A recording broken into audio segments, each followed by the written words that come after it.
တယောက်ကကိုယ်ကိုလာပြီးကဲ့ရဲ့ပြီးပြစ်တင်ပြီးလို့လာပြောလို့ရှိရင်မြတ်စွာဘုရားကစိတ်မဆိုးအောင်လုပ်ပါစိတ်မဆိုးပါနဲ့အဲ့တော့စိတ်မဆိုးအောင်ကနှလုံးသွင်းတရားမရှိဘဲနဲ့စိတ်မဆိုးအောင်နေဖို့ဆိုတော့ခက်စိတ်လေးကိုပြင်လိုက်ရုံပဲ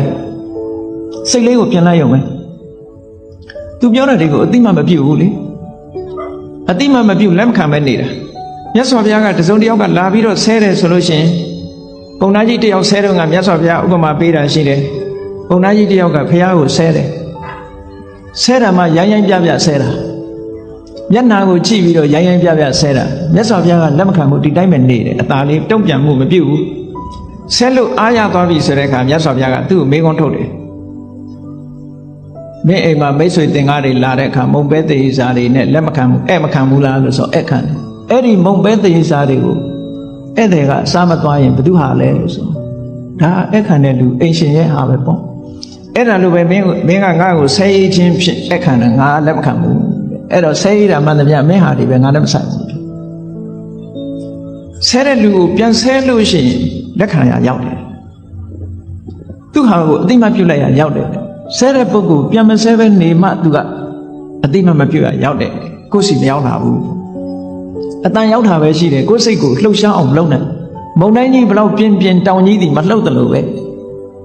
တစ်ပိုင်လိုရိမ့်ထိုးပြီးတော့မသွားဘူးကြန့်ခိုင်တဲ့စိတ်ဓာတ်အဲ့ဒီဗြဟ္မဇာလတုံမှာမြတ်စွာဘုရားကဘယ်လိုဟောထားလဲအေးကိုယ်ကိုလာကဲ့ရဲ့လို့ရှင်စိတ်မဆိုးနဲ့ဘာဖြစ်လို့စိတ်မဆိုးနဲ့ပြောရင်စိတ်ဆိုးနေရင်တိုးတက်မှုအန္တရာယ်ဟာမင်းမှာပဲဖြစ်မယ်တိုးတက်မှုအတွက်အနှောက်အယှက်ဖြစ်သွားလိမ့်မယ်ဒါတည်းမကဘူးစိတ်ဆိုးတဲ့ပုဂ္ဂိုလ်တယောက်ဟာအသိဉာဏ်မှာတုံးသွားတယ်တစ်ဖက်သားပြောတဲ့စကားအကောင်းဆုံးအကြောင်းကျိုးဆိုတာ तू မစဉ်းစားနိုင်တော့ဘူးစိတ်ဆိုးတာနော်စိတ်ဆိုးလိုက်တာနဲ့တပြိုင်နက် तू အကောင်းဆုံးအကြောင်းကျိုးနားမဒီကလေးကကိုယ်ကနစ်နာနေပြီ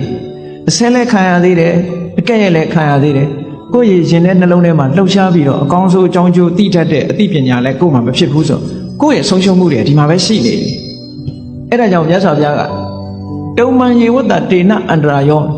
ကဲ့ရဲ့လို့ဆင်းပြန်ပြီးတော့စိတ်ဆိုးနေမယ်ဆိုလို့ရှိရင်ကိုယ့်အတွက်ပဲတိုးတက်မှုရဲ့အန္တရာယ်ဖြစ်မယ်တိုးတက်မှုရဲ့အန္တရာယ်ဖြစ်ယုံနေမကဘူးသူပြောတဲ့စကားရဲ့ကောင်းလားအဆိုးလားဆိုတာမခွဲခြားနိုင်တော့ဘူးဒေါသဖြစ်နေသည့်အတွက်ကြောင့်ဒေါသစိတ်မှုန်းနေသည့်အတွက်ကြောင့်အကောင်းဆုံးခွဲခြားနိုင်ဘူးတဲ့အဲ့ဒီကလေးကမှားမှားယွင်းယွင်းလုပ်တော့မယ်ဆိုတဲ့အဓိပ္ပာယ်ရနေနော်အဲ့တော့မြတ်စွာဘုရားကဒါဖြင့်ငုံခံနေရမှာလားကဲ့ရဲ့လာလို့ရှိရင်ကဲ့ရဲ့လာတဲ့စကားကိုငုံခံရမလားလို့ဆိုမဟုတ်ဘူးတဲ့မြတ်စွာဘုရားတုံ့ပြန်မှုတော့ပေးရမယ် response လုပ်ရ